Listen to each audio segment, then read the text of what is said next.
আমি ভারত প্রসঙ্গে একটু বলতে চাই। প্রথম কথাটা হচ্ছে ভারতের উদ্বেগ বিএনপির সময় যেটা বলছে সৌরভ ভাই থাকতে পারে, কিন্তু আপনি আমি ভারতের জায়গায় দাঁড়িয়ে দেখার চেষ্টা করেছি, বাংলাদেশের নাম ধরে নিলাম যে ভারত আন্তর্জাতিক রাজনীতিতে আসলে বন্ধু বন্ধু বলে কোনো কথা নাই। এই যে আমরা বন্ধু, রক্তের রাখি বন্ধন, স্বামী স্ত্রীর সম্পর্ক, এগুলো বাজে কথা।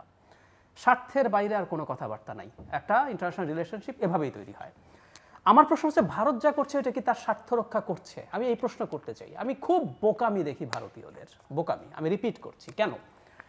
আপনি অ্যাপারেন্টলি মনে হলো শর্ট টার্মে আপনি বিরাট জিতে গেছেন। হ্যাঁ, আমি তো আমার মতো একটা সরকার, আমি একটা আদানির বিদ্যুৎ কেন্দ্র চালিয়ে দিলাম, আমি অলমোস্ট কোনো টাকা পয়সা ছাড়া ট্রানজিট নিয়ে নিলাম, আমি যা বলি তাই করাতে পারবো। এইবারকার নির্বাচনের পর, ভারতের নির্বাচনের পর দেখা যাবে এই ইলেকশনে আসার আগে ভেতরে ভেতরে আপনি কী করে রেখেছেন আমরা জানি না।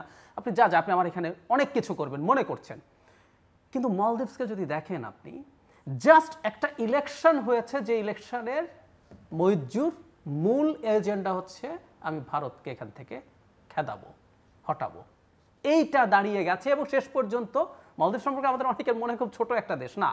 মলদ্বীপ যে রকম এরিয়া নিয়ে সে আছে, এটা অত্যন্ত গুরুত্বপূর্ণ একটা সি রুট, ট্রেড রুট, ওর মাঝখান দিয়ে যেতে হয়। সেই দেশটাকে তো আপনি শত্রু বানিয়ে ফেললেন। ভারতের সাথে নেপালের সম্পর্ক ভালো না, ভারতের সাথে শ্রীলঙ্কার সম্পর্ক, এই শ্রীলঙ্কা কিছুদিন আগে তাদের রোড, বেল্ট অ্যান্ড রোড যে প্রজেক্টগুলো আছে আবার নতুন করে মাত্র একটু মাথা তুলে দাঁড়িয়েছে, আবার চীনের সাথে সে গিয়ে ঢুকেছে। ভারতে এটা নিয়ে কথাবার্তা হচ্ছে। নেপালে একই অবস্থা। ভুটানের সাথে চীনের যে সীমান্তের যে ডিসপিউট ছিল সেটা এমনভাবে সমাধান হচ্ছে যেটা ভারতের পক্ষে যায় না। ডোকলাম নিয়ে কত স্ট্যান্ড অফ হলো, ওটা সম্ভবত চীনের দিকে চলে যাওয়ার সম্ভাবনা দেখা যাচ্ছে। সো আপনি এই করে তো আসলে ভালো কিছু করেন নাই, ওই সময় ভুল হয়েছে। বাংলাদেশে তারা যেভাবে প্রকাশ্যে দাঁড়াচ্ছে, যেমন ধরুন তাদের বিনয় কোয়াত্রা 2+2 যে মিটিং হলো, তারপর উনি তো অফিসিয়াল মানুষ, ক্লিয়ারলি বলছেন। পিনাকরঞ্জন চক্রবর্তী কয়েকদিন আগে উনি ORF এর ওখানে ফেলো, উনি ওখানে অনারারি ফেলো বা কিছু একটা প্রোগ্রামে উনি যেভাবে বলেছেন, ওনারা কিভাবে প্রকাশনাতে কিভাবে ওনারা এই কাজগুলো করেছেন, ক্লিয়ারলি এগুলো কোনো রাগ ঢাক রাখেন। 14 সালে সুজাতা সিং আসার কথা দেখছি। সো এগুলো এবং আমরা সরিয়ে রাখি। এখন আওয়ামী লীগের লোকজন বলছে, তো জনাব ওবায়দুল কাদের, জনাব হাসান মাহমুদ, ওনারা 14, 18, 24 ভারত আমাদের পাশে ছিল বলেই এখানে অন্য কেউ কিছু করতে পারে না, আমরা নির্বাচন করতে পেরেছি, এগুলো প্রকাশ্যে বলছে। সো ক্ষতির জায়গা যেটা এটা করছে, এবং এই কারণেই আমাদের এই ডেমোক্রেটিক যে ব্ল্যাক স্লাইডিং হচ্ছে তার পেছনে ভারতের খুব সিরিয়াস দায় আছে। আমি আবারও বলি, ভারত যদি মনে করে আজীবন তারা এটা থেকে বেনিফিট পেয়ে যাবে, ঠিক আছে করো, এতে বাংলাদেশ ধ্বংস হলে হোক, সে তার স্বার্থ দেখছে, কিন্তু এটা হবে না। আমরা এই ইতিহাসটা এভাবে দেখছি। আমাদের দেশের মানুষজন এমনিতেই এক ধরনের টানাপোড়েনের সম্পর্ক দীর্ঘদিন। আমাদের এই যে বর্ডার কিলিং এর কথা সৌরভ ভাই বললেন, কাশ্মীরে তো জঙ্গি ঢোকে, আমরা তো চোরাচালানি করি, কাশ্মীর বর্ডারেও কিলিং হয় না। যদি কথা মতো ভারতের অভিযোগ হচ্ছে জঙ্গি ঢোকে, আসলে ওদের একটা অ্যাটম বোমা আছে, তো দিনের শেষে আসলে আপনি তার সাথে ওই ক্ষমতা দেখাতে পারবেন, এটা আপনি বোঝেন, আপনি কতটুকু পারবেন না পারবেন। সো মানুষের ক্ষোভ আছে, আমাদের নদীগুলো সব শুকিয়ে যাচ্ছে, গঙ্গা চুক্তি আছে, পদ্মা নদী শুকিয়ে আছে, তিস্তা চুক্তির কথা বাদই দেন। সো একটার পর একটা ডেপ্রাইভেশন যখন আমরা দেখি মানুষের সাথে, এখন এগুলো যখন সমাধানও করতে হবে 26-এ। হ্যাঁ, এবং আরেকটা যেটা জরুরি সেটা হচ্ছে এই সরকারকে যেহেতু ভারত তার সমর্থন দিয়ে ক্ষমতায় রেখেছে, মানুষ এই সরকার যেখানে যেখানে যে ভুল করছে, অপরাধ করছে, অত্যাচার করছে, সব কিছুর সাথে ভারতকে ট্যাগ করছে। সো ভারতের দিক থেকে তাদের কোনো একটা জেনুইন বা ভালো পলিসি হলো না। একটা রিজিওনাল পাওয়ার, ভারতের গ্লোবাল সুপার পাওয়ার হওয়ারও ক্যাপাবিলিটি আছে কোনো একদিন, সেটা আকাঙ্ক্ষা আছে।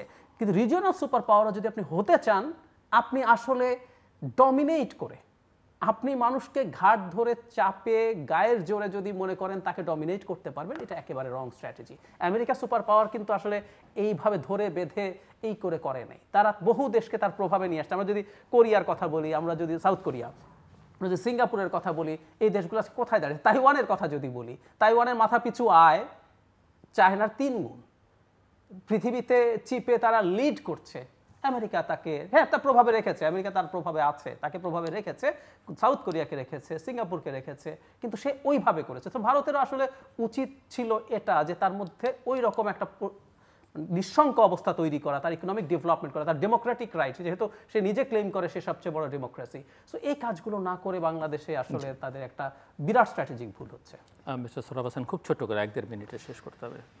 না, ভারত যেসব কাজ করেছে এটার সমর্থন করছি না, কিন্তু আমি যেটা বলছি, এবং আমেরিকার যে উদাহরণ দিলেন, আমেরিকা কিন্তু এর চেয়ে আরও ভয়াবহ কাণ্ড করেছে, সেটা 71-এ বাংলাদেশেও বলুন পরবর্তীকালে লিবিয়া, আফগানিস্তান, সিরিয়া ইত্যাদি মানে কোথায় করেনি। এখন সমাধান কি? এই যে কর্তৃত্ববাদ, না, এই যে একাত্তরে তো বাংলাদেশে কিছু করে না। একাত্তরে বাংলাদেশে তাদের পজিশনটা ডিফারেন্ট ছিল, পাকিস্তানের পক্ষে ছিল। পাকিস্তানের পক্ষে ছিল, কিন্তু হ্যাঁ। তারা কিন্তু আবার আপনার এই যে শরণার্থী শিবিরে সেখানে কিন্তু আর্থিক সহায়তা কিন্তু দিয়েছে। যুক্তরাষ্ট্রের মানে এই এরকম নীতি যেমন সবারই, যেমন বাংলাদেশের সৌরভ ভাই, ক্ষেত্রে, এক সেকেন্ড একটা জিনিস আমি যে যোগ করি। বাংলাদেশের ক্ষেত্রে যুক্তরাষ্ট্র আপনি দেখেন এত স্ববিরোধী, নির্বাচনের আগে তাদের ভূমিকা, তাদের বক্তৃতা বিবৃতি এবং নির্বাচনের পরে আমি তো মনে করি যে এক ধরনের বাংলাদেশে যারা বিরোধী দল তাদের সাথে তাদেরকে ধাপ্পা দিয়েছে। এই কথা যদি বলি সেটাকে অস্বীকার করা যাবে? নাহলে হঠাৎ করে রাষ্ট্রদূত 15 দিন নেই নির্বাচনের আগে, মানে এটাকে যেটা পিনাক রঞ্জনের উদাহরণ দিলেন, পিনাক রঞ্জন যে স্পষ্ট বলেছেন যে তাকে করা হয়েছে, তাকে সরিয়ে দেওয়া হয়েছে। যদি সেটি হয়, ভারতের যদি সেই ক্ষমতা থাকে, তাহলে যুক্তরাষ্ট্র কেন এই নির্বাচন নিয়ে এত উচ্চবাচ্য করলো? অবশ্যই নির্বাচন নিয়ে সুষ্ঠু নির্বাচন হোক চাওয়ার, কিন্তু আপনি যে অবস্থান দেখালেন এটা কোনোভাবেই মেনে নেওয়া হবে না, তারপর সব কিছু মেনে নিলেন, সেটাও তো মানে গ্রহণযোগ্য না। আমি তো মনে করি যে ভারত যেমন আওয়ামী লীগকে কী বলা যায় যে তার পাশে নিয়েছে, যুক্তরাষ্ট্রও তো এক ধরনের পাশেই নিয়েছে। তো এখানে আওয়ামী লীগ বা যুক্তরাষ্ট্র এবং ভারতের ভূমিকার খুব পার্থক্য দেখি না, যদিও শেষ করতে ভাষা বিবৃতিতে বা পার্থক্য আছে। দর্শক, অনুষ্ঠানের শেষ প্রান্তে আমরা সামাজিক যোগাযোগ মাধ্যম ফেসবুক এবং টুইটারে তৃতীয়মাত্রা লাইভ স্ট্রিমিং হচ্ছে, আপনারা দেখতে পারেন। টেলিভিশনের পর্দায় দেখতে না পারলে যে কোনো সময় যে কোনো স্থান থেকে ইউটিউবে তৃতীয়মাত্রা চ্যানেলটি সাবস্ক্রাইব করে এই পর্ব বা পুরনো পর্বগুলো আপনারা দেখতে পারেন। ডক্টর জাহিদুর রহমান এবং মিস্টার সৌরভ হাসান, অসংখ্য ধন্যবাদ আপনাদের এই আলোচনা অংশ নেওয়ার জন্য। দর্শক, আমার অতিথিরা নানা বিষয় নিয়ে আলোচনা করেছেন, কোথাও একমত হয়েছেন, কোথাও ভিন্ন মত পোষণ করেছেন, কিন্তু এই বিষয়ে ভিন্ন মতের কোনো অবকাশও ছিল না এবং তারা করেনি না যে দেশে একটি জনপ্রতিনিধিত্বশীল সরকার দরকার, একটি ভালো নির্বাচন দরকার।